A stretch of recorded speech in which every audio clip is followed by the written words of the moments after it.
Next rule की बात करते हैं, रूल नंबर 32, CGST रूल्स का रूल नंबर 32। देखो रूल नंबर 32 में कुछ स्पेसिफिक सप्लाई से 5 स्पेसिफिक सप्लाई है जिसके रेस्पेक्ट में आपको ट्रांजैक्शन वैल्यू निकाल के दे रखी है। बट ये जो रूल 32 है इसमें जो 5 स्पेसिफिक सप्लाई के रेस्पेक्ट में आपको बता रखा है कि इनके रेस्पेक्ट में आप वैल्यू डिफरेंट तरीके से निकाल सकते हैं, बिल्कुल डिफरेंट मेथड है।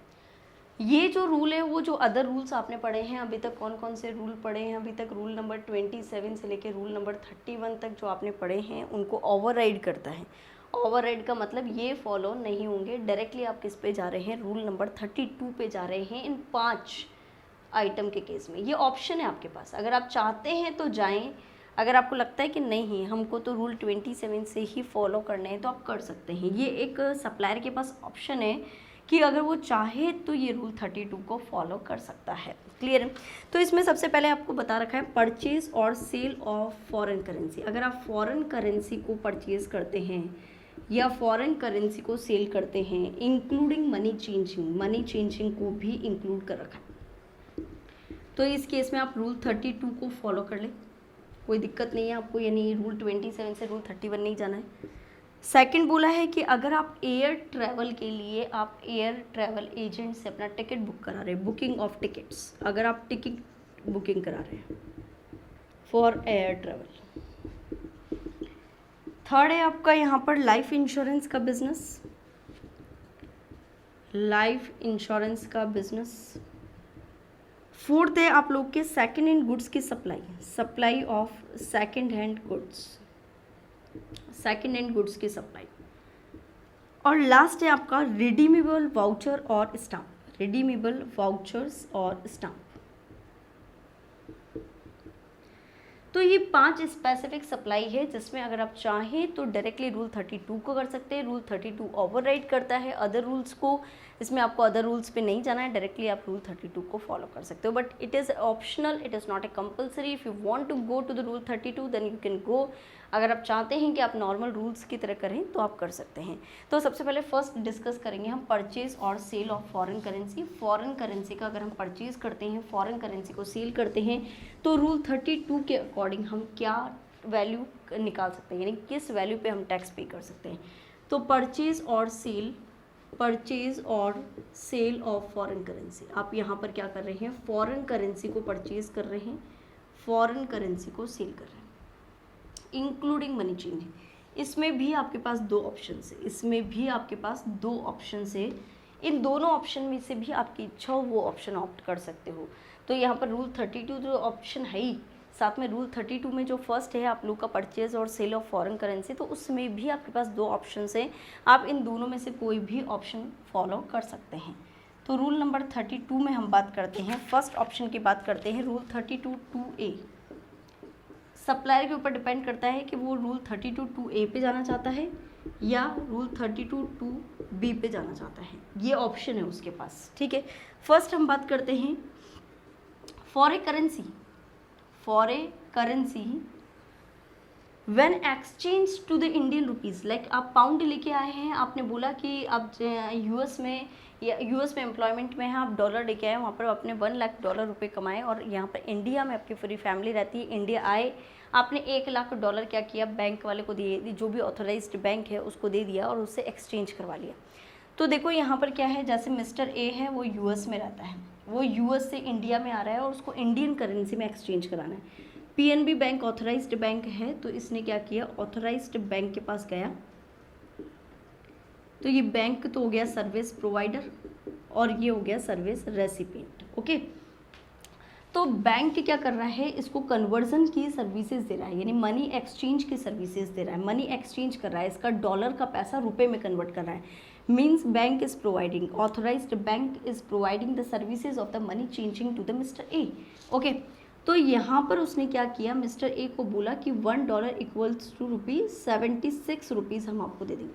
ठीक है, अब ये बैंक क्या करेगा, बैंक आगे किसको दे देता है, आरबीआई को दे देता है। बैंक आगे किसको दे देता है, ऑथराइज्ड बैंक अपने पास तो फॉरेन करेंसी होल्ड नहीं कर सकता, वो आगे किसको दे देता है, आरबीआई को। तो बैंक ने परचेज करी और वो आगे क्या कर देगा, आरबीआई को सेल कर देगा। उसने आरबीआई को 76.50 रुपीज़ पर डॉलर में सेल कर दिया। कंप्लीट है।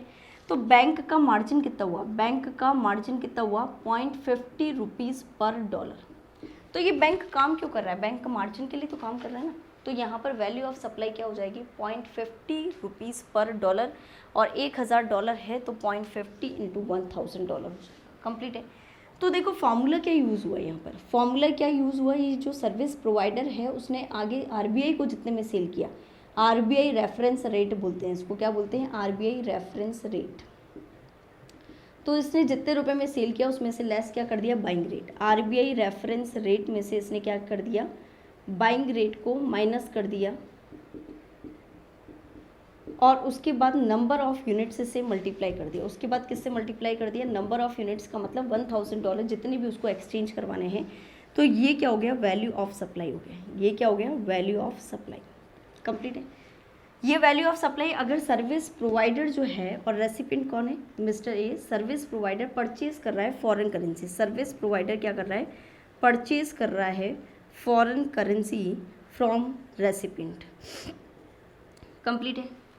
अब कभी कभी क्या होता है, मिस्टर ए को घूमने जाना है, विजिटिंग पर्पस के लिए वो यहाँ पर यूएसए जाना चाहता है, तो वो इंडिया में कमा रहा है। Now he is going to the USA for visit purpose, so he need dollar, उसको डॉलर की ज़रूरत है, यानी डॉलर उसको खरीदना है। मिस्टर ए को डॉलर खरीदना है क्योंकि उसको घूमने जाना है यूएसए में, तो इसको खरीदना है। तो ये बैंक के पास आएगा, बैंक को रुपए देगा और उससे डॉलर खरीदेगा।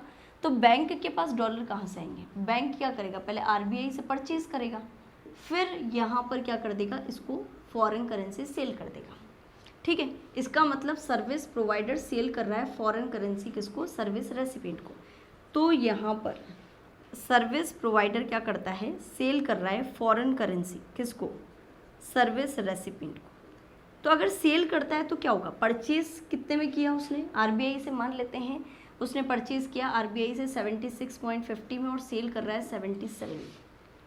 क्लियर है। तो आरबीआई यहाँ पर उसका जो सेलिंग रेट है, जो भी सेलिंग रेट है, सेलिंग रेट क्या है उसका 77, और उसने आरबीआई से जिस रेट में खरीदा उसको बोलते हैं आरबीआई रेफरेंस रेट, यानी 0.50 जो मार्जिन रखा उसको मल्टीप्लाई करते हैं आप नंबर ऑफ यूनिट्स से, उसको मल्टीप्लाई कैसे करते हैं, नंबर ऑफ यूनिट्स से 1000 डॉलर जितना भी उसने बाय किया है उसको कर देंगे, तो ये आपका वैल्यू ऑफ सप्लाई निकल के आ जाएगा, यानी इस वैल्यू के ऊपर आपको जीएसटी लगाना है। तो कंप्लीट है। वैल्यू ऑफ सप्लाई क्या होगा, यानी डिफरेंस, यानी बैंक जो सर्विस प्रोवाइडर है ऑथराइज्ड बैंक, उसने जितने में बाय और सेल किया उन दोनों का जो डिफरेंस अमाउंट है that will be the value of supply. Okay, complete है।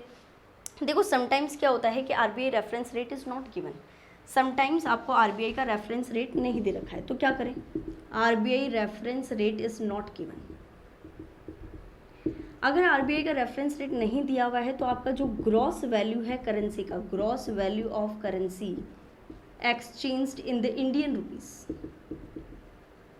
इंडियन रुपीज़ में जो ग्रॉस वैल्यू है, लाइक मान लेते हैं आपके पास ये रेट नहीं अवेलेबल है, आपके पास केवल पीएनबी और मिस्टर ए, पीएनबी बैंक ने बोला कि मैं आपको यहाँ पर क्या करूँगा, 1000 डॉलर 76 रुपीज़ में बेच दूँगा। तो 1000 डॉलर 76 रुपीज़ में बेच दूँगा, यानी आपकी ग्रॉस वैल्यू कितनी हो गई, 76,000 रुपीज़ हो गई।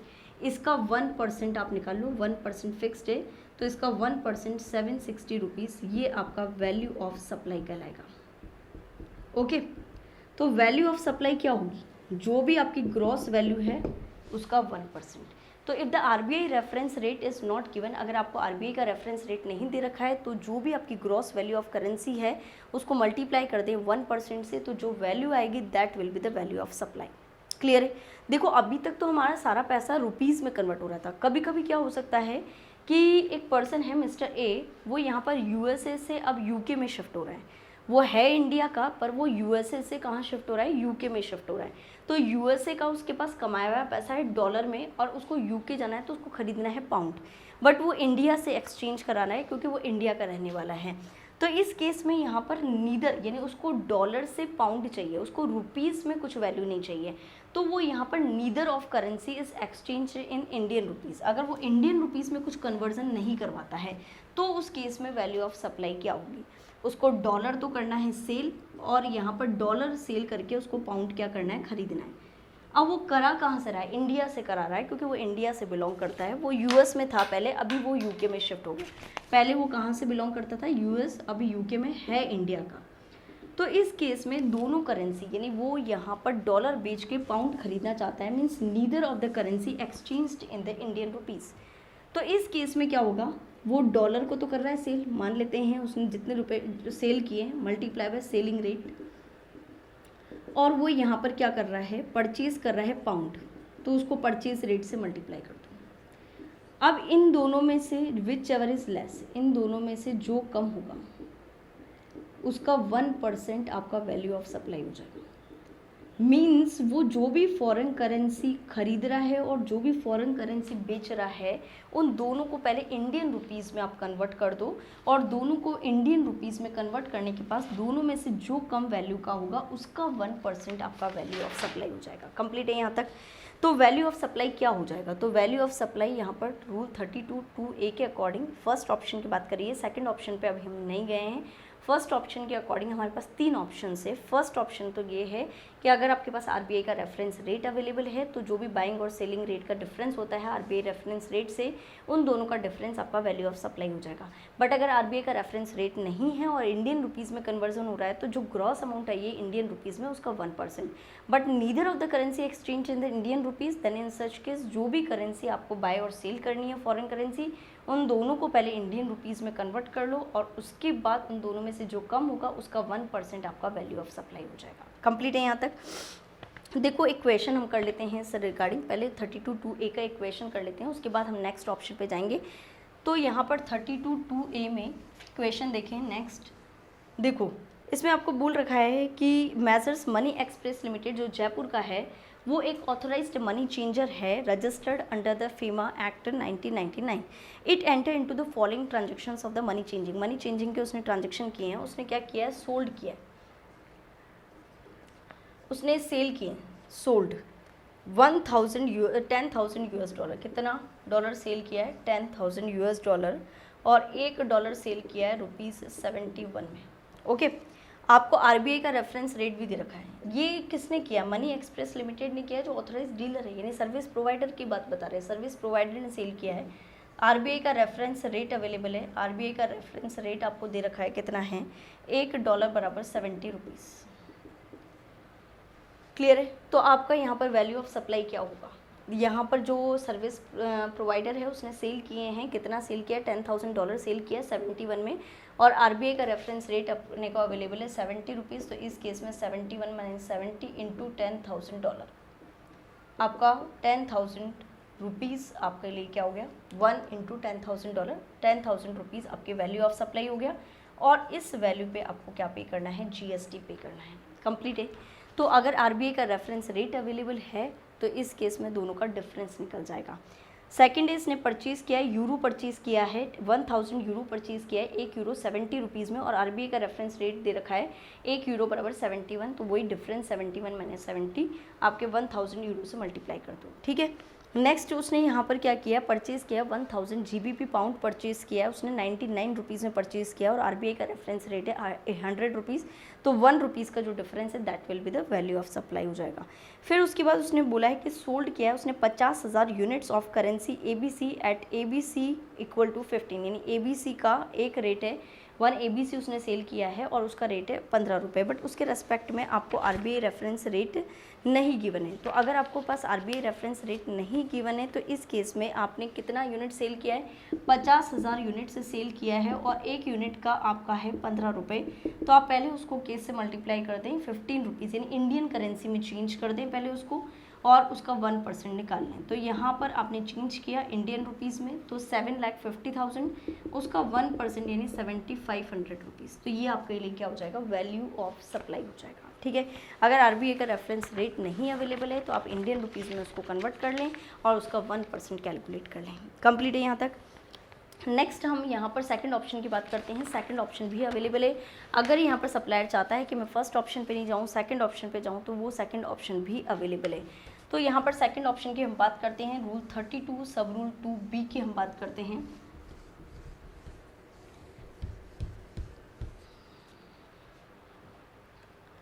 रूल 32 2B ये डिपेंड करता है आपका जो आप ट्रांजैक्शन कर रहे हो उसमें एक ट्रांजैक्शन का वैल्यू कितना है, उस पर डिपेंड करता है। देखो अगर आपका एक ट्रांजैक्शन का वैल्यू 1 लाख रुपए तक है फॉर एन अमाउंट, इसमें भी 3 हैं, फर्स्ट है आपका फॉर एन अमाउंट, अगर आपका एक ट्रांजेक्शन का वैल्यू, पर ट्रांजेक्शन का वैल्यू ऑफ पर ट्रांजेक्शन का जो वैल्यू है वो अप टू ₹1 लाख है। कितना है? 1 लाख रुपए तक है। अगर आपका जो ट्रांजेक्शन का वैल्यू है, एक ट्रांजेक्शन का वैल्यू 1 लाख रुपए तक है, तो इस केस में आपका जो भी 1% of gross amount, 1% of gross amount of transaction और 250 रुपीज़ पर transaction, whichever is higher, जो दोनों में से ज़्यादा होगा,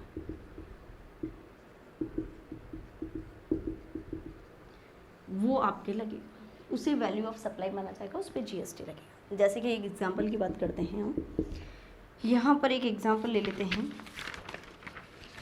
देखो आपके पास यहाँ पर 600 ट्रांजेक्शन है। कितने ट्रांजेक्शन? 600 ट्रांजेक्शन है आपके पास, और यहाँ पर एक ट्रांजेक्शन का वैल्यू दे रखा है आपको। 600 ट्रांजेक्शन है, एक ट्रांजेक्शन का वैल्यू है आपका 1 transaction equal to 20,000 rupees. Okay, means एक ट्रांजेक्शन का वैल्यू 1 लाख रुपीज़ तक है, यानी अप टू ₹1 लाख। 1 लाख से कम है तो भी इसी में कवर होगा। तो 1 लाख रुपीज़ से कवर है, तो इस केस में आपको सबसे पहले ग्रॉस अमाउंट निकालनी है। तो आप टोटल ट्रांजेक्शन कितने कर रहे हैं? 600 और उनका यहाँ पर 20,000, यानी ग्रॉस अमाउंट अगर हम कैलकुलेट करें तो कितना आता है यहाँ पर आपके 120 लाख आ गए। ओके, और 250 रुपीज़ पर ट्रांजेक्शन का मतलब है 600 इंटू 250 रुपीज़ पर ट्रांजेक्शन, आपका यहाँ पर कितना हो गया? 1,50,000। तो इसका 1% और ये 1,50,000 विच एवर इज हायर, जो दोनों में से ज़्यादा होगा, that will be the value of supply. Complete है यहाँ तक आप? तो यहाँ पर 600 ट्रांजेक्शन है, एक ट्रांजेक्शन का वैल्यू 20,000 है, मीन्स अप टू ₹1 लाख है। तो इस केस में आप पहले ग्रॉस वैल्यू निकाल लो, उसका 1% चार्ज करो, मल्टीप्लाई बाई ये 1% आपने चार्ज किया, और 250 रुपीज़ पर transaction whichever is higher, जो दोनों में से ज़्यादा है वो आप कैलकुलेट कर लें। और अगर आप चाहें तो इसको इस तरीके से भी कैलकुलेट कर सकते हैं कि 600 ट्रांजेक्शन से तो आप 20,000 को भी मल्टीप्लाई कर रहे हैं, और 600 ट्रांजेक्शन को आप 250 से भी मल्टीप्लाई कर रहे हैं, यानी ऊपर और नीचे दोनों में 600 रुपये से मल्टीप्लाई हो रहा है। तो आप ऐसा भी कर सकते हैं, पर ट्रांजेक्शन का जो वैल्यू है उसका आप 1% निकाल लो, और 250 रुपये विच एवर इज़ हायर, 200 और 250 विच एवर इज़ हायर 250, तो 250 रुपीज़ लगेगा पर ट्रांजेक्शन। 600 ट्रांजेक्शन है तो लास्ट में मल्टीप्लाई कर दें, तो ये 1,50,000 आपका क्या हो जाएगा? वैल्यू ऑफ सप्लाई हो जाएगा। तो आप दोनों में से कुछ भी कर सकते हैं। कंप्लीट है यहाँ तक? अब नेक्स्ट आगे बात करते हैं, अगर आपके एक ट्रांजेक्शन की वैल्यू 1 लाख रुपये से ज़्यादा है तो क्या होगा? अगर आपके एक ट्रांजेक्शन की वैल्यू 1 लाख रुपये से तो ज़्यादा है, पर अप टू ₹10 लाख है, यानी एक ट्रांजेक्शन की वैल्यू की 10 लाख रुपये से कम है। 1 लाख रुपये से तो ज़्यादा है, पर 10 लाख रुपए से कम है।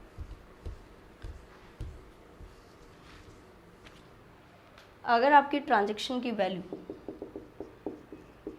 ऑफ ट्रांजैक्शन अबाउ ₹1 लाख, आपके यहाँ पर 1 लाख रुपए से तो ज़्यादा की वैल्यू है, बट अप टू ₹10 लाख, यानी एक ट्रांजैक्शन की वैल्यू 10 लाख रुपए से ज़्यादा की नहीं है, तो उस केस में क्या होगा? तो उस केस में आपके यहाँ पर एक तो फिक्स्ड 1,000 रुपीज़ पर ट्रांजेक्शन तो फिक्स हो जाएगा। आपके यहाँ पर 1,000 रुपये पर ट्रांजेक्शन तो फिक्स हो गया कि 1,000 रुपये पर ट्रांजेक्शन तो लगेंगे ही लगेंगे। इसके अलावा आपको बोला है 0.5% of the gross amount of currency in Indian rupees above ₹1 lakh पर ट्रांजेक्शन। ठीक है, तो 1 लाख रुपए से ऊपर का जो ट्रांजैक्शन वैल्यू होगा उससे अपने को ग्रॉस अमाउंट निकालना है, और उस ग्रॉस अमाउंट का 0.5% करना है प्लस 1,000 रुपीज़ करना है। ठीक है, जैसे कि एक एग्जांपल की हम बात करते हैं, यहाँ पर आप ले लें 200 ट्रांजेक्शन है, और एक ट्रांजेक्शन की वैल्यू है आपकी, एक ट्रांजेक्शन है 5 लाख रुपए का, मान लेते हैं 5 लाख रुपीज़। 1 ट्रांजेक्शन कितने का है? 5 लाख रुपीज़। ठीक है, तो देखो इसमें 1,000 रुपीज़ तो आपके फिक्स हो गया पर ट्रांजेक्शन का। 0.5% इसको भी मल्टीप्लाई करना है आपको 200 से, अंदर भी आपको 200 से मल्टीप्लाई करना है। तो आप ऐसा करो, डायरेक्टली बाद में लास्ट में कर लेना 200 ट्रांजेक्शन से मल्टीप्लाई। आप यहाँ पर पहले वैल्यू निकाल लो। 1 लाख रुपए से ऊपर का जो ट्रांजेक्शन वैल्यू है, अभी ट्रांजेक्शन वैल्यू कितना है? 5 लाख, यानी 1 लाख से अबव बात करें तो 4 लाख, तो 4 लाख का आप क्या कर लो? 0.5% निकाल लो, तो 1,000 रुपीज़ प्लस 2,000 रुपीज़। ठीक है, यहाँ पर आप करेंगे तो 0.5% कितना आ जाएगा 2000, तो आपका 3000 रुपीज़ पर ट्रांजेक्शन हो गया ये। और नंबर ऑफ़ ट्रांजेक्शन अगर 200 है तो मल्टीप्लाई कर दें 200 से, फिर ये आपका 6 लाख रुपीज़ आपका वैल्यू ऑफ सप्लाई हो जाएगा। इस वैल्यू पे आपको जीएसटी चार्ज करना है। कंप्लीटेड, बहुत ही सिंपल सा है। अगर आपकी ट्रांजेक्शन, एक ट्रांजेक्शन का वैल्यू अप टू ₹1 लाख है तो आपका 250 रुपीज़, और जो भी आपका यहाँ पर है कैलकुलेट कर लें 1% जो भी रहता है वो आपका आ जाएगा। उसके बाद आपके 1 लाख से 10 लाख हो गया। अब नेक्स्ट है आपका 10 लाख से अबव। अगर आपकी एक ट्रांजेक्शन की वैल्यू 10 लाख रुपए से ज़्यादा की है तो क्या होगा। थर्ड केस क्या है, वैल्यू ऑफ ट्रांजेक्शन। अगर आपके एक ट्रांजेक्शन की वैल्यू 10 लाख रुपए से ज़्यादा है, एक्सीडिंग ₹10 लाख पर ट्रांजेक्शन की वैल्यू, एक ट्रांजेक्शन की वैल्यू। अगर एक ट्रांजेक्शन की वैल्यू आपके 10 लाख रुपए से ज़्यादा है तो आपके 5500 रुपीज़ पर ट्रांजेक्शन तो फिक्स हो गए। आपके 5500 रुपये पर ट्रांजेक्शन तो क्या हो गए, फिक्स हो गए। Plus 0.1% of gross amount of currency in Indian rupees exceeding ₹10 lakh. यानी 11 लाख का है तो 1 लाख का 0.1%, और 60,000 रुपीज़ पर transaction whichever is less, 60,000 रुपये पर ट्रांजेक्शन जो दोनों में से कम होगा वो आपको चार्ज करना है। कंप्लीट है। तो अगर आपके 10 लाख रुपए से ज़्यादा का है तो इस केस में आपको 5,500 पर ट्रांजेक्शन हो गया, plus 0.1% of the gross amount of the currency exceeding ₹10 lakh. जैसे कि फॉर एग्जांपल हम बात कर लेते हैं, आपके पास यहाँ पर नंबर ऑफ ट्रांजेक्शन है 300 ट्रांजेक्शन है, और एक ट्रांजेक्शन की वैल्यू आपके 100 लाख से, एक ट्रांजेक्शन की वैल्यू आपकी कितनी है 100 लाख से।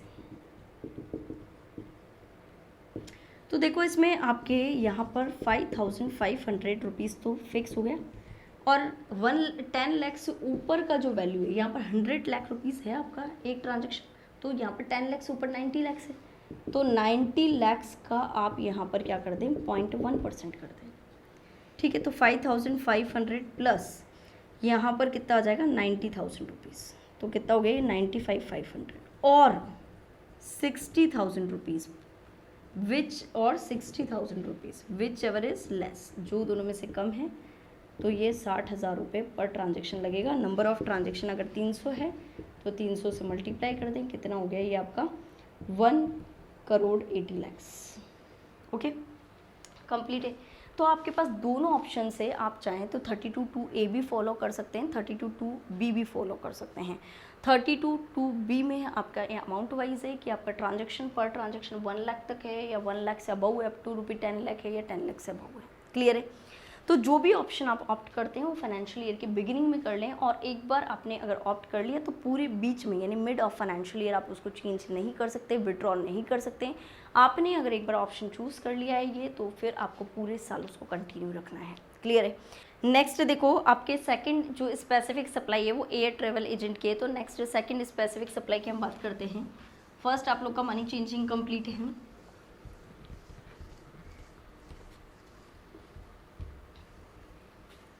देखो नेक्स्ट हम बात करते हैं 32 सब रूल 3 की। रूल 32 सब रूल 3 आपको यहाँ पर बता रखा है कि अगर आप जब टिकट्स की बुकिंग कराते हैं एयर ट्रेवल एजेंट से, तो इस केस में वैल्यू ऑफ सप्लाई क्या होगा। तो what will be the value of supply air travel agent से अगर आप बुकिंग ऑफ टिकट्स बुक करा रहे हैं, टिकट्स की बुकिंग कराते हैं for the travel by air. किससे कराते हैं, एयर ट्रेवल एजेंट से। तो देखो इस केस में यहाँ पर आप डोमेस्टिक बुकिंग करा रहे हैं या इंटरनेशनल बुकिंग करा रहे हैं, डिपेंड करता है। अगर आप डोमेस्टिक बुकिंग करवाते हैं तो आपका जो बेसिक फेयर है, बेसिक फेयर जिसके ऊपर कमीशन दिया जाता है, बेसिक फेयर की अमाउंट का 5% आपका वैल्यू ऑफ सप्लाई होता है अगर आपका डोमेस्टिक बुकिंग है तो। और अगर आपका इंटरनेशनल बुकिंग है तो इंटरनेशनल बुकिंग में आपका बेसिक फेयर का 10%, बेसिक फेयर का 10% वो आपका यहाँ पर वैल्यू ऑफ सप्लाई हो जाएगा। बेसिक फेयर का मतलब होता है जिस वैल्यू पे कमीशन दिया जाता है एयर ट्रैवल एजेंट को, तो that is basic fair. Basic fair का 5% और बेसिक फेयर का 10%, that is a fixed rate. Okay, next हम बात करते हैं, यहाँ पर एक क्वेश्चन कर लेते हैं इसका। मेजर्स एयरलाइंस एसोसिएट है, उसने सोल्ड किए हैं tickets for the transport of the passenger to Singapore. यहाँ पर सिंगापुर के लिए यहाँ पर ट्रांसपोर्ट किए हैं, टिकट सेल किए हैं। That is a domestic booking और इंटरनेशनल बुकिंग। सिंगापुर के लिए अगर करे हैं तो दैट इज़ इंटरनेशनल बुकिंग है आपकी। तो देखो इंटरनेशनल बुकिंग में आपका क्या रहता है, 10% ऑफ बेसिक फेयर रहता है। क्लियर है। तो यहाँ पर एंड अदर फॉरेन कंट्रीज़ में किए हैं during the month of the January 2017 the total amount charge is ₹30 lakh. Total amount जो चार्ज किया है वो कितने रुपए का है, 30 लाख रुपीज़ का है। ऑन द फ्लाइट 100 टिकट्स है, of which 10 lakh rupees is a passenger taxes. इसमें से 10 लाख रुपए पैसेंजर टैक्सेस के हैं। तो आपका बेसिक फेयर की हम बात करें तो बेसिक फेयर कितना हुआ, ये तो आपका पैसेंजर टैक्सेस है, तो पैसेंजर टैक्सेस आपको इंक्लूड नहीं करने, केवल बेसिक फेयर की बात करनी है। तो बेसिक फेयर की अगर हम बात करें तो 20 लाख रुपीज़ आपका बेसिक फेयर है। तो that will be the value of supply. 20 lakhs उसका 10% आप कर लें, 20 लैक्स का 10% 2 लाख रुपीज़। तो आपका वैल्यू ऑफ सप्लाई क्या हो जाएगा, 2 लाख रुपीज़, और इसके ऊपर आपका जीएसटी लगेगा। जीएसटी रेट जैसे कि गिवन है 18%, तो 2 लाख का आप 18% कर लें 36,000, जिसमें आपके यहाँ पर क्या हो जाएगा, CGST SGST आपका चार्ज हो जाएगा 99%। क्लियर है। सेम आपको नेक्स्ट क्वेश्चन भी दे रखा है जिसमें आपके 90 लाख रुपीज़ का आपने टोटल चार्जेस कर रखा है, उसमें से गवर्नमेंट टैक्सेस है 10 लाख रुपीज़ के। तो आपका बेसिक फेयर 80 लाख का है, 80 लाख रुपीज़ पे आपको चार्ज करना है। डोमेस्टिक बुकिंग है तो 5% चार्ज करना है। क्लियर है। नेक्स्ट हम बात करते हैं रूल नंबर 32 सब रूल 4 की, जिसमें आपको लाइफ इंश्योरेंस से रिलेटेड बिजनेस बता रखा है। तो आपके टोटल 5 स्पेसिफिक सप्लाई है जो रूल नंबर 32 में कवर होती है। फर्स्ट आप लोग की है मनी चेंजिंग के services, that is foreign currency का बाय और सेल हो रहा है। और सेकंड है आप लोग का एयर ट्रेवल एजेंट। थर्ड है आप लोग का life insurance business. Rule number 32 सब रूल 4 की हम बात करते हैं लाइफ इंश्योरेंस बिजनेस के केस में। देखो लाइफ इंश्योरेंस बिजनेस के केस में भी आप चाहें तो रूल 32 फॉलो कर सकते हैं। जैसा कि हम पहले भी डिस्कस कर चुके हैं, रूल 32 बिल्कुल एक ऑप्शनल है, अगर आप चाहें तो अदर रूल्स को भी फॉलो कर सकते हैं। ठीक है। देखो सबसे पहले if the amount allocated for the investment, अगर कुछ अमाउंट है और उसमें आपसे जो प्रीमियम चार्ज किया जाता है उसमें पहले से ही बता दिया जाता है कि इतना आपका इन्वेस्टमेंट होगा आगे या इतने रुपए की सेविंग होगी। अगर अमाउंट एलोकेटेड है इन्वेस्टमेंट के लिए या सेविंग पर्पज़ के लिए, पहले से ही एलोकेटेड है, तो अगर अमाउंट आपका एलोकेटेड है इन्वेस्टमेंट के लिए या सेविंग्स के लिए, तो इस केस में आप जितना भी प्रीमियम चार्ज करते हो उसमें से आपने जितना इन्वेस्टमेंट के लिए आगे दे दिया है या जितना सेविंग के लिए, जितना एलोकेशन के लिए बता रखा है, उसको आपको लेस करना है, और उसके बाद जो वैल्यू होती है that will be the value of supply. Okay. तो यहाँ पर अगर आप जितना भी ग्रॉस प्रीमियम चार्ज करते हैं फ्रॉम ए पॉलिसी होल्डर, उसमें से जितना आप इन्वेस्टमेंट कर दोगे, जितना आप सेविंग पर्पज़ के लिए रख लोगे, उसको लेस कर दें, बचा हुआ अमाउंट आपके क्या हो जाएगा, यहाँ पर वैल्यू ऑफ सप्लाई हो जाएगा। सेकंड हम बात करते हैं सिंगल प्रीमियम की। Single premium policy, single premium का मतलब पूरे लाइफ टाइम में बस एक ही बार प्रीमियम आपको चार्ज करना है। तो सिंगल प्रीमियम में आपसे जो भी एक सिंगल प्रीमियम चार्ज होती है उसका 10% आपका वैल्यू ऑफ सप्लाई हो जाता है। सिंगल प्रीमियम पॉलिसी का मतलब 1 टाइम आपका प्रीमियम है, उसके बाद आपको कोई प्रीमियम नहीं देना है। थर्ड अदर केसेस है, इनके अलावा कोई केसेस हैं, अदर केसेस है। तो उस केस में आपके यहाँ पर क्या होता है कि फर्स्ट ईयर की जो प्रीमियम होती है उस पर तो आपको 25% ऑफ प्रीमियम अमाउंट, प्रीमियम की अमाउंट का 25%, और जो सब्सिक्वेंट ईयर्स की प्रीमियम होगी उसका 12.5%। सब्सिक्वेंट ईयर्स की जो प्रीमियम होगी उसका 12.5%, that will be the value of supply. अगर फर्स्ट ईयर में आपसे 10,000 रुपीज़ चार्ज करते हैं, सब्सिक्वेंट में 5,000, तो 10,000 का 25% value of supply first year के लिए, और नेक्स्ट जितनी भी सब्सिक्वेंट प्रीमियम्स होगी आपकी उस पर 12.5% है। क्लियर है। और एक पॉइंट आप हमेशा ये ध्यान में रखना कि अगर आप केवल लाइफ इंश्योरेंस में रिस्क कवर पॉलिसी लेते हैं तो उस पर ये प्रोविज़न एप्लीकेबल नहीं होगा, मींस उस पर रूल नंबर 32 एप्लीकेबल नहीं होगा। अगर आप रिस्क कवर पॉलिसी लेते हैं लाइफ इंश्योरेंस बिजनेस में केवल, तो इस केस में आपको रूल 32 फॉलो नहीं होगा। आपको नॉर्मल जो रेट लगती है 18% वो आपको पे करनी है। क्लियर है। नेक्स्ट इसी में इक्वेशन की बात करते हैं। LIC of India provides you the following information for the month of January 2018 का आपको इन्फॉर्मेशन दे रखा है। आपको टैक्सेबल सप्लाई निकालनी है। आपको फर्स्ट दे रखी है जनरल पॉलिसी। फर्स्ट क्या दे रखी है आपको? General policies. देखो जनरल पॉलिसीज़ है, उसमें से टोटल प्रीमियम आपसे कलेक्ट हुआ है 12,000 लाख रुपीज़ का।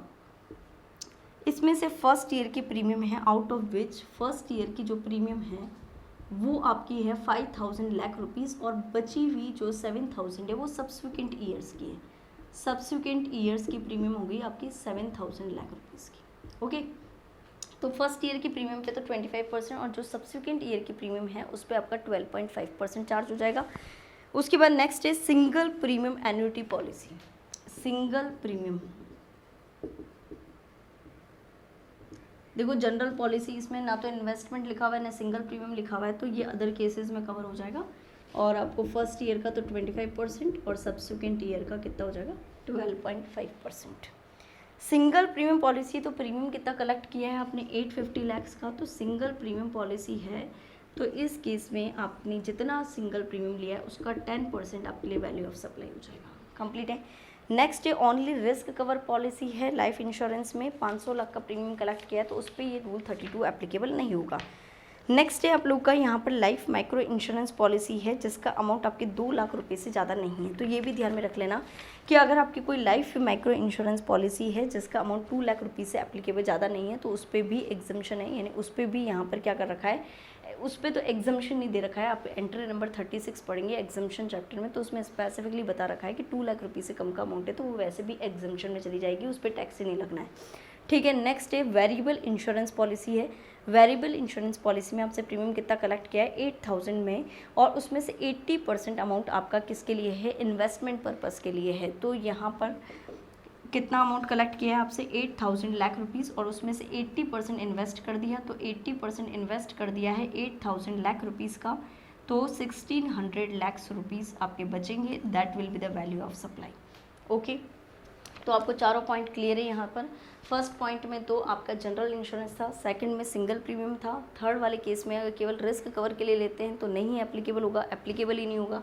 और एक और ये वैसा एग्जामिनेशन वाले चैप्टर में आ जाएगा, बट लाइफ माइक्रो यूनिट्स जो होती है लाइफ इंश्योरेंस में जिसका वैल्यू अप टू ₹2 लाख है तो वैसे भी एग्जम्पशन में कवर हो जाता है एंट्री 36 में। और लास्ट है variable insurance policy. Variable insurance policy का मतलब जिसमें कुछ अमाउंट इन्वेस्टमेंट और सेविंग पर्पस के लिए रखा जाता है, तो जितना अमाउंट इन्वेस्टमेंट और सेविंग पर्पस के लिए रखा जाता है उसको लेस कर दो और बचा हुआ आपका वैल्यू ऑफ सप्लाई हो जाएगा। ठीक है। नेक्स्ट हम बात करते हैं सेकेंड हैंड गुड्स की। नेक्स्ट हम बात करते हैं रूल नंबर 32 सब रूल 5 की, जिसमें सेकेंड हैंड गुड्स की बात करेंगे कि अगर आप सेकेंड हैंड गुड्स में डील करते हैं तो इस केस में वैल्यू ऑफ सप्लाई क्या होगा।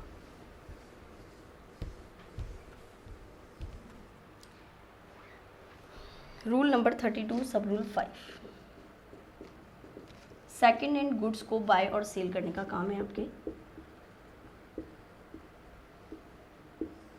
तो इसमें भी आपके पास दो ऑप्शंस है सेकेंड हैंड गुड्स में भी। फर्स्ट होती है आपकी मार्जिन स्कीम, फर्स्ट होती है आपकी मार्जिन स्कीम, और सेकंड आपकी है यहाँ पर उसमें आपके डिफ़ॉल्टिंग बोरोवर्स है, यानी आपने कहीं फाइनेंस एजेंसी से लोन लिया था वो व्हीकल ख़रीदने के लिए, आपने फाइनेंस कंपनी से लोन लिया बट आप वो लोन नहीं चुका पा रहे हैं और आप डिफ़ॉल्टिंग हुए हैं, तो इस केस में वो गुड्स वापस से फाइनेंस कंपनी ने रीपोजेस कर लिया और वो आगे क्या कर रहे हैं, सेल कर रहे हैं। देखो दोनों स्कीम की हम बात करते हैं।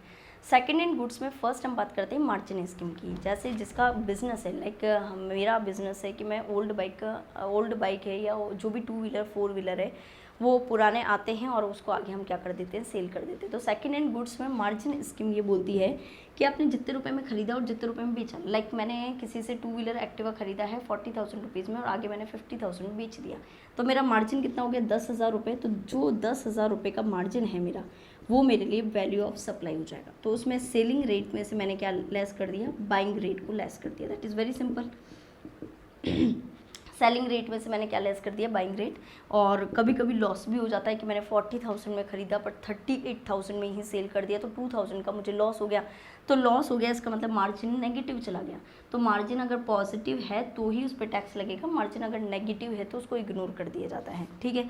तो अगर आपका मार्जिन पॉजिटिव है, जैसे आपने सेल किया है 50,000 रुपये में, पुरानी एक्टिवा खरीद ली 40,000 में और उसको बेच दी आगे 50,000 में, तो 10,000 रुपीज़ में जो आपने कमाया है 10,000 रुपीज़, आपका बिजनेस होना चाहिए। ये सेकेंड हैंड गुड्स का बिजनेस होना चाहिए, आपका पर्सनल नहीं होना चाहिए। जैसे लाइक मेरे घर में एक्टिवा रखी हुई 40,000 की, 40,000 रुपीज़ यानी मैंने परचेज़ करी थी और मैंने अभी उसको सेल कर दी। पर्सनल यूज़ के लिए अगर आप ऐसे सेल कर रहे हैं कस्टमर, तो उस पर कोई टैक्स नहीं है।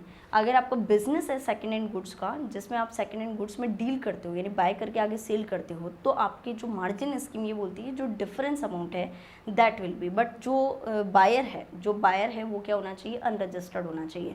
मीन्स आपने जिससे खरीदा है, लाइक मेरा सेकेंड हैंड बिजनेस का गुड्स है, मैंने 40,000 एक्टिवा जिससे खरीदी है, तो वो जो पर्सन है उसने आईटीसी नहीं लिया हो, ठीक है। तो अनरजिस्टर्ड पर्सन से डील करते हैं तो ही मार्जिन स्कीम फॉलो होती है, और इसमें सेलिंग रेट में से क्या लेस करना है, आपको बाइंग रेट लेस करना है, ठीक है।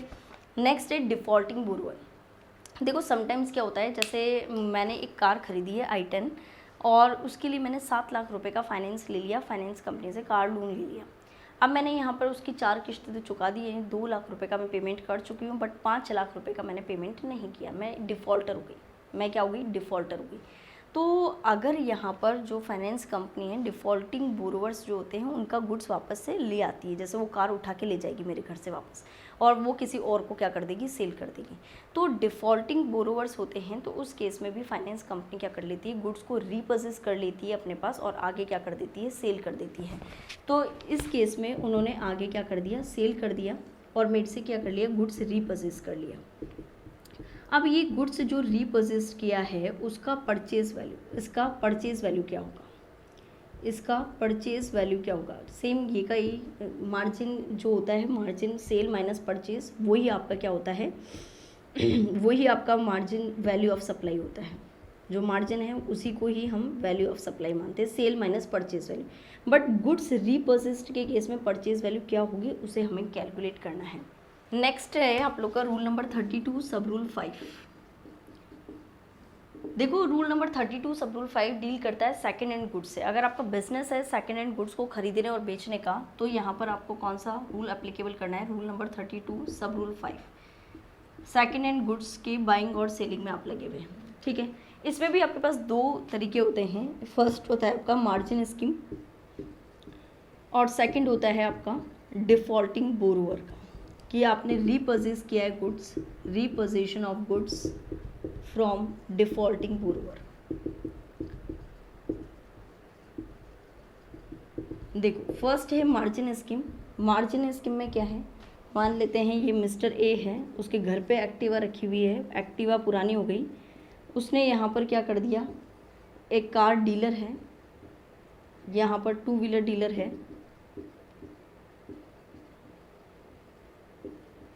एक्टिवा डीलर, उसने यहाँ पर क्या किया, इस एक्टिवा को ख़रीदा और आगे क्या कर दिया, अपने दूसरे कस्टमर को सेल कर दिया, आगे क्या कर दिया, सेल कर दिया। तो यहाँ पर ये जो 2 व्हीलर डीलर है, मान लेते हैं ये मेजर्स ए या मेजर्स एक्स लिमिटेड मान लो, ठीक है। अब यहाँ पर ये होता है कि एक्टिवा उसने परचेज़ करी है 50,000 रुपीज़ में और आगे अपने कस्टमर को बेच दी 60,000। अब ये जो पर्सन है वो तो अनरजिस्टर्ड है, इसके तो घर में रखी हुई थी, अनरजिस्टर्ड पर्सन है। तो ये देखो सप्लाई 2 बार हो रही है, एक बार तो मिस्टर ए ने सप्लाई करी है डीलर को और उसके बाद यहाँ पर डीलर ने आगे अपने कस्टमर को सप्लाई करी, तो सप्लाई 2 बार हो रही है। तो टैक्स क्या, जीएसटी 2 बार लगेगा क्या। ये जो 50,000 रुपये में सप्लाई कर रहा है क्या, यहाँ पर भी जीएसटी लगाना है क्या। और यहाँ पर ये जो डीलर आगे सप्लाई कर रहा है कस्टमर को, यहाँ पर भी जीएसटी लगाना है क्या। देखो सबसे पहली बात ये देखो कि जो पर्सन यहाँ पर सेल कर रहा है वो अनरजिस्टर्ड है या रजिस्टर्ड है। अब ये अनरजिस्टर्ड है, इसके तो घर में एक्टिवा रखी थी, इसने पर्सनल यूज़ के लिए ख़रीदी थी, अब पुरानी हो गई इसलिए ये बेचना चाहता है, तो इसने इसको 50,000 रुपये में बेच दी। तो इसका मतलब यहाँ पर ये ना तो कोई टैक्स इनवॉइस इशू करेगा, और टैक्स इनवॉइस इशू नहीं कर सकता क्योंकि रजिस्टर्ड पर्सन है नहीं, टैक्स इनवॉइस इशू कर नहीं सकता, तो ये कोई इनवॉइस इशू करके नहीं देगा इसको। तो टैक्स इनवॉइस इशू नहीं करेगा तो जीएसटी भी नहीं लगेगा, तो यहाँ पर जीएसटी भी नहीं लगेगा। जीएसटी नहीं लगेगा तो ये डीलर आईटीसी भी नहीं ले सकता, नहीं ले सकता, तो यहाँ पर आईटीसी भी नहीं मिलेगा। ठीक है, ये इसके पास रफली एक पेपर पे उसने 50,000 में दे दी, कोई इनवॉइस इशू नहीं किया, कोई जीएसटी नहीं लगा और कोई उस पर आईटीसी डीलर ने अवेल नहीं किया क्योंकि इनवॉइस ही नहीं है।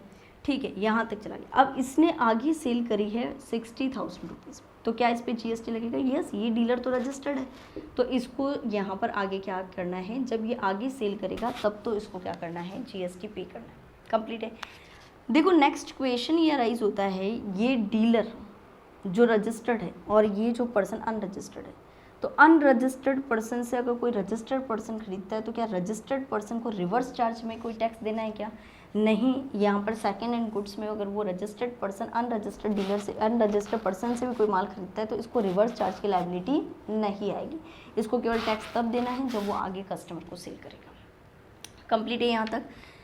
एक और नेक्स्ट, अगर ये मिस्टर ए रजिस्टर्ड होता, इसके बिजनेस का कोई होता और इसने अपने बिजनेस में ले रखा, वैसे तो बिजनेस में मोटर व्हीकल्स का मिलता ही नहीं है, बट फिर भी रजिस्टर्ड में यहाँ पर जो 17 सबसेक्शन 5 में जो ब्लॉक क्रेडिट दे रखा है आपको सेक्शन में, उसमें बता रखा है कि आप फर्दर सप्लाई करते हैं मोटर व्हीकल्स की, तो यहाँ पर ये जो मिस्टर ए है वो रजिस्टर्ड पर्सन होता और इसने टैक्स इनवॉइस इशू किया होता तो ये यहीं पर ही टैक्स दे देता, क्योंकि टैक्स इनवॉइस अगर इशू करेगा तो ये भी टैक्स दे ही देगा और ये टैक्स दे रहा है तो सामने वाला क्या कर सकता है, आईटीसी अवेल कर सकता है। कंप्लीट है, क्लियर।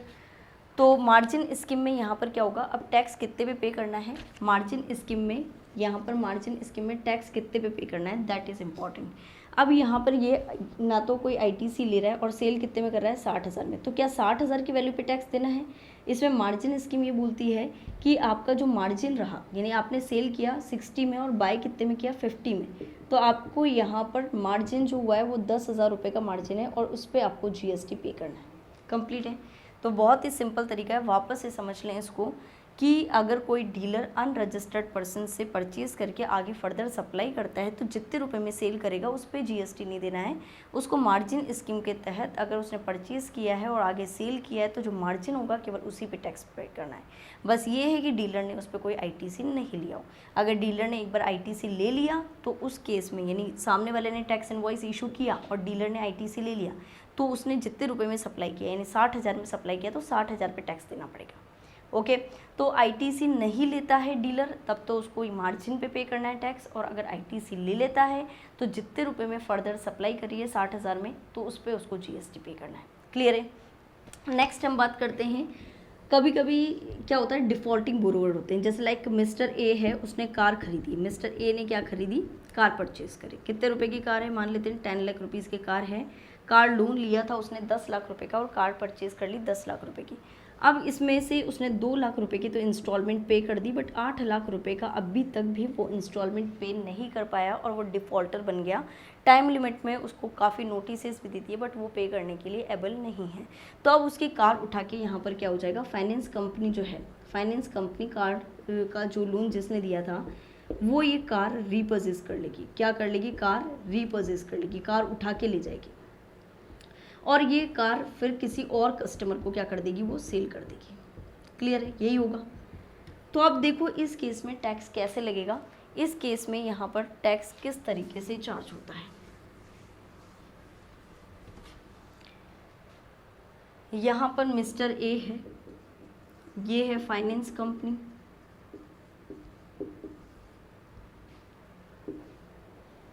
और यहाँ पर आगे इसने फर्दर क्या कर दिया, कस्टमर को सेल कर दिया। आगे इसने सेल किया, मान लेते हैं 8,50,000 रुपीज़ में सेल किया। तो यहाँ पर भी फाइनेंस कंपनी को क्या करना है, फाइनेंस कंपनी तो रजिस्टर्ड है और ये पर्सन क्या है, अनरजिस्टर्ड है।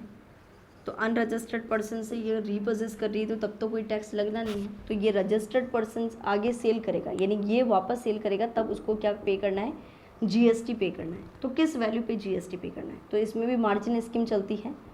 मार्जिन स्कीम के तहत ये सेल वैल्यू है, इसमें से क्या लेस कर लो, परचेज वैल्यू। तो अब ये परचेज वैल्यू क्या होगी, that is very very important कि ये परचेज वैल्यू क्या होगी और मार्जिन निकलेगा, फिर इस मार्जिन को हम क्या बोलेंगे, value of supply. But what will be the purchase value, purchase value क्या होगी, देखो इसमें परचेज वैल्यू क्या होगी,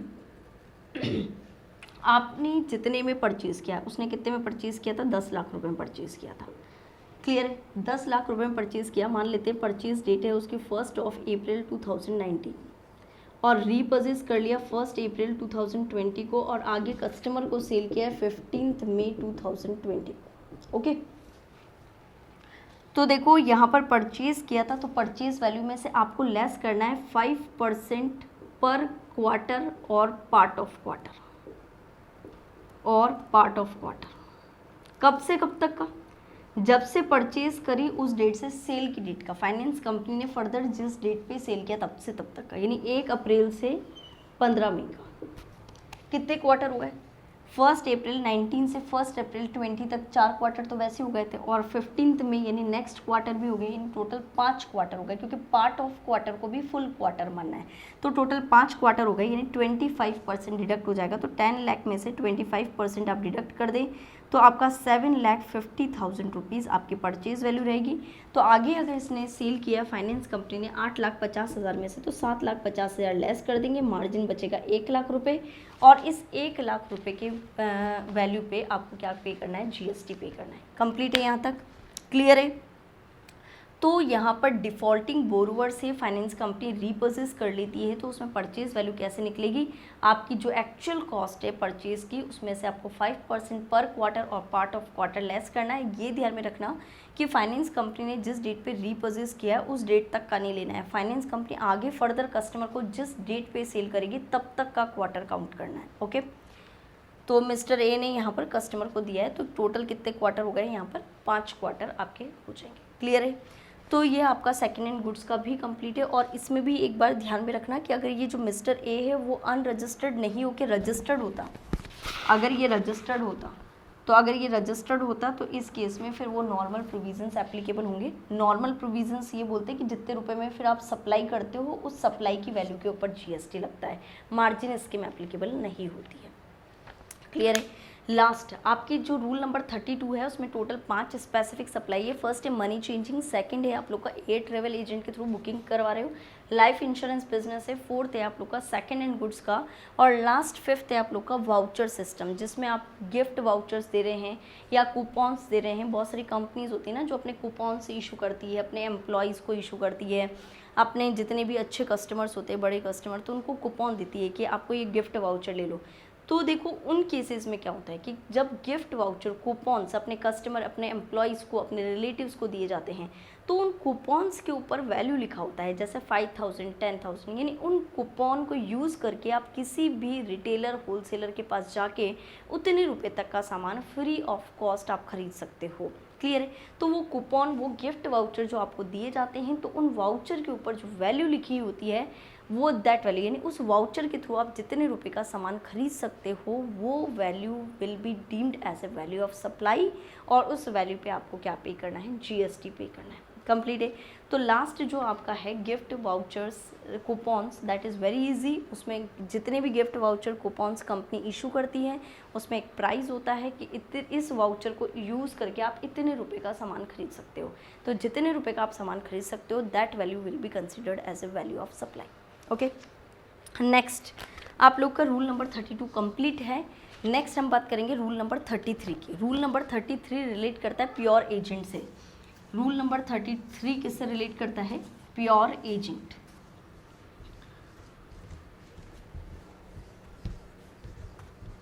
देखो रूल नंबर 33 है आपका प्योर एजेंट, जिसमें बता रखा है कि प्योर एजेंट जो होता है वो जो भी सर्विसेज देता है उस पर जीएसटी नहीं लगता है।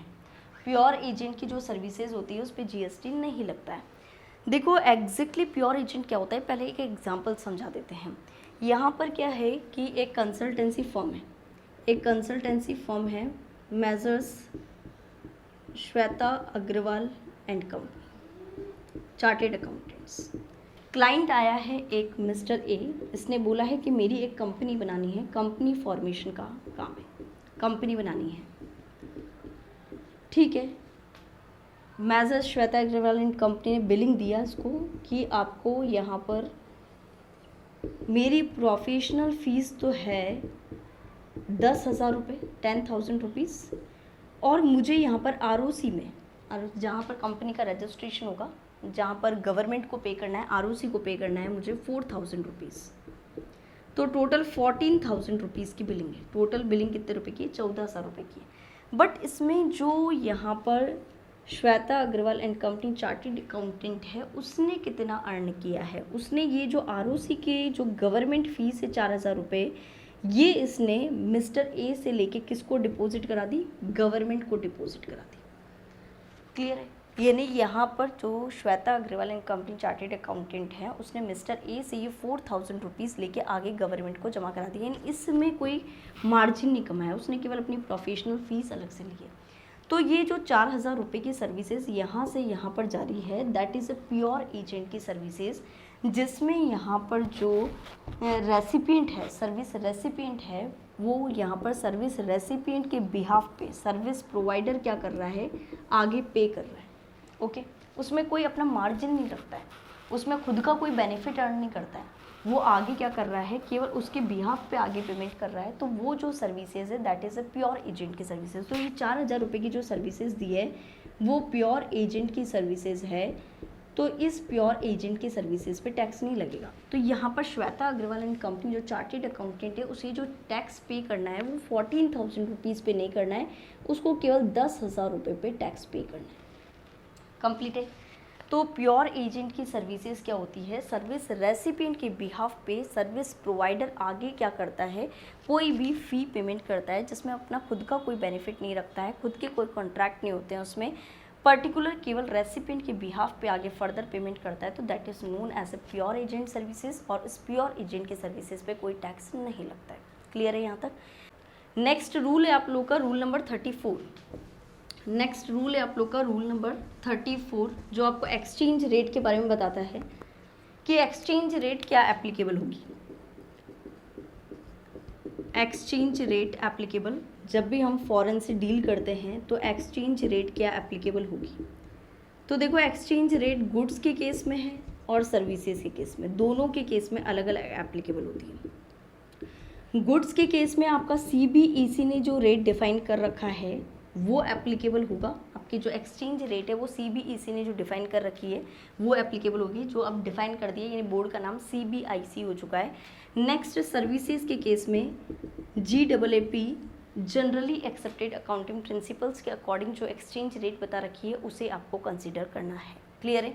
नेक्स्ट है रूल नंबर 35, जो लास्ट रूल है आपका, वो ये बताता है वैल्यू इंक्लूसिव ऑफ GST। अगर आपके कोई भी वैल्यू जो आपने रिकवर करी है उसमें GST का सेपरेट अमाउंट नहीं है, तो हम ये मानते हैं कि जो भी आपने वैल्यू रिकवर करी है वो इंक्लूसिव ऑफ GST है। मान लेते हैं 1 लाख रुपए आपने रिकवर किए हैं और GST का रेट 12% था, तो इसे इंक्लूसिव ऑफ GST माना जाएगा। डिवाइड बाय 112 मल्टीप्लाई बाय 100 कर देंगे इसको। ठीक है, तो यहाँ पर आपके वैल्यू क्या हो जाएगा? कंसिडर हो जाएगा। कंप्लीट है।